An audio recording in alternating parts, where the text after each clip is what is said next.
The implications of Building 7 coming down in free fall are huge for every fire service in the world. The reason for that is because when you fight a high-rise building fire, what you do is you go to the floor below the fire, you establish a bridgehead, you then send breathing apparatus teams up the stairs onto the next floor where the fire actually is, together with water jets, to go and find the fire, locate it, attack it, and put it out. You do not at any time think that the building you're actually stood in is suddenly going to collapse down into a pile of rubble in 6 seconds the way that Building 7 did.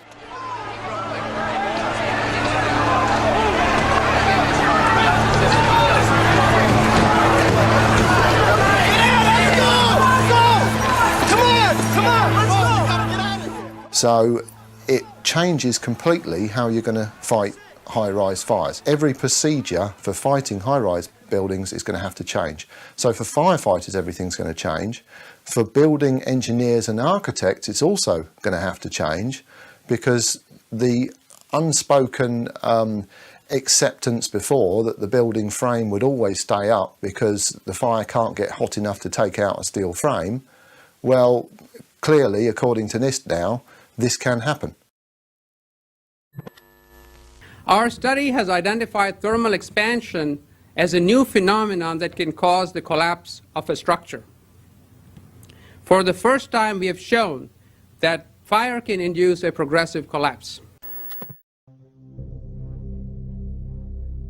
When considered objectively from a professional firefighter's point of view, the office fires in Building 7 could have been easily controlled and extinguished relatively safely, especially if they'd been attacked early in the day as intended by the fire crews in the building before they were ordered to evacuate.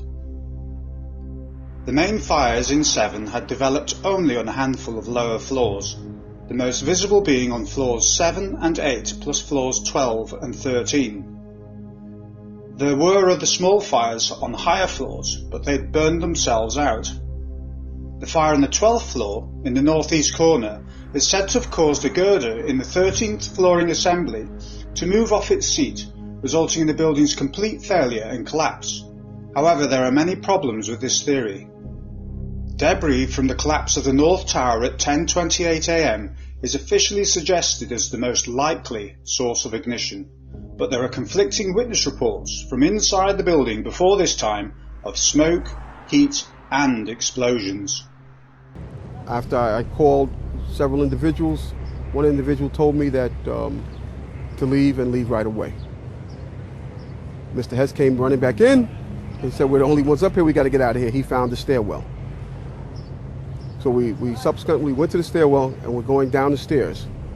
When we reached the 6th floor, the landing that we were standing on gave way.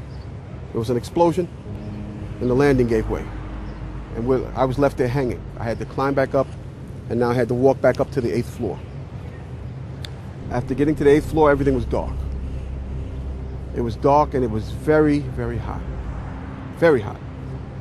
I asked Mr. Hess to test the phones as I took a fire extinguisher and broke out the windows. The firefighters came. They came to the window, and because I was going to come out on the fire hose. I didn't want to stay there any longer. It was too hot. I was going to come out on the fire hose. They came to the window. They started yelling, "Do not do that. It won't hold you." And then they ran away. See, I didn't know what was going on. That's when the first tower fell. When they started running, the first tower was coming down. I had no way of knowing that. Then I saw them come back. Now I saw them come back with more concern on their faces. And then they ran away again. The second tower fell. All this time, I'm hearing all types of explosions. All this time, I'm hearing explosions. Mr. Hess! That's Mr. Hess, he's Corporation Counsel. What floor? What? 8th floor. 8th floor, 7 World Trade. 7. That's right. I'm standing here right now just off Broadway by City Hall with Michael Hess, who is the city's Corporation Counsel. Mr. Hess, you were trapped in, I believe, 7 World Trade Center. Go ahead, sir. Yes, I was. I was up in the Emergency Management Center on the 23rd floor, and when all the power went out in the building, another gentleman and I walked down to the 8th floor where there was an explosion, and we've been trapped on the 8th floor with smoke, thick smoke all around us for about an hour and a half. It's important to note that in Jennings' full interview he is adamant that the explosion he experienced was inside Building 7.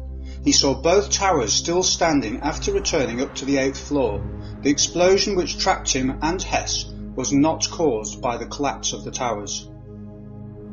What happened was, when we made it back to the 8th floor, as I told you earlier, Yes.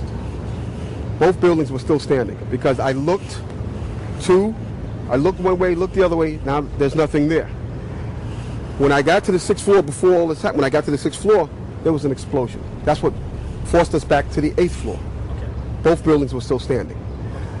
Keep in mind, I told you the fire department came and ran. They came twice. Why? Because building Tower 1 fell, then Tower 2 fell.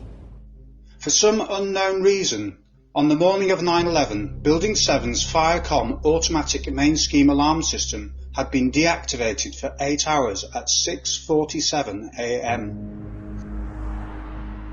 As a Class A fire protected structure, Building 7 employed blaze shield fire protection fibre to give its flooring assemblies a minimum of 2 hours fire protection, and its main supporting columns 3 hours fire protection. It also had complete fire separation between floors. This means that the proposed source of ignition managed to ignite fires on several fire-separated floors in an environment consisting of large amounts of suffocating dry powdered gypsum and concrete dust. In their description of the fires, NIST states that WTC-7 endured fires for almost 7 hours. The fires burned for sufficient time to cause significant distortion and or failure to the building structure. To help reinforce their theory of fire-induced building failure, NIST repeatedly reaffirms that the fires were long-lasting and uncontrolled. The argument of long-lasting fires is commonly used to explain Building 7's collapse. This is in fact quite misleading. A member of the public might conclude from this that static locations within Building 7 were subjected to 7 hours of continuous stress from uncontrolled fires. However, a fire's survival depends upon fuel availability. A fire will move from fuel to fuel, from combustible to combustible, in accordance with ordinary fire physics, burning out and self-extinguishing as it travels. The fuel for the fires in 7 was limited to ordinary office contents, with combustible load levels in the range of only 22 to 32 kilograms per square metre. There were no remotely fed static fires, such as fires fueled by pipes connected to diesel tanks, and no use of accelerants. NIST actually admits that the fires were only able to survive for 20 to 30 minutes in any one location due to restricted fuel levels. The computer models proposed by NIST of the fire travel on the 12th floor don't actually correspond with the observed and photographed reality, although they do conveniently create a theoretical fire which manages to travel around column 79 and burn for longer than the available fuel levels would allow. One might speculate that the extended fire durations in this area are modelled by NIST out of necessity to meet their hypothetical degree of thermal expansion. The actual photographic and video evidence of the 12th floor fires reveals that it had travelled from the south side of the building to the north side via the interior offices by 3 p.m. and had engulfed the northeast corner by about 3:15 p.m. The observed fires on the 12th floor were as follows. At 2 p.m, the fire can be seen breaking out of the southeast face. It is travelling north towards this viewpoint. 28 minutes later, and the fire had moved north whilst dying down in the southeast. Another 30 minutes and the fire has moved to the north face and starts travelling west from left to right as we look at it. By 3:50 p.m, it's 2/3 of the way across the north face and visibly burning out to the left in the northeast corner where the building is said to have failed at the column 79. Another 30 minutes later and the fire is mostly burned out on the 12th floor, which means that temperatures are starting to fall. NIST's computerised model of catastrophic thermal expansion required maximum temperatures in the northeast corner to the left for the next hour until the building fails. But as can be seen, the fire on the 12th has burned out in that area and temperatures will be dropping. In the context of a heavily engineered, modern Class A fire-protected steel frame structure, such as Building 7, with only normal fire loading, a complete structural failure of the entire building would not have been realistically expected.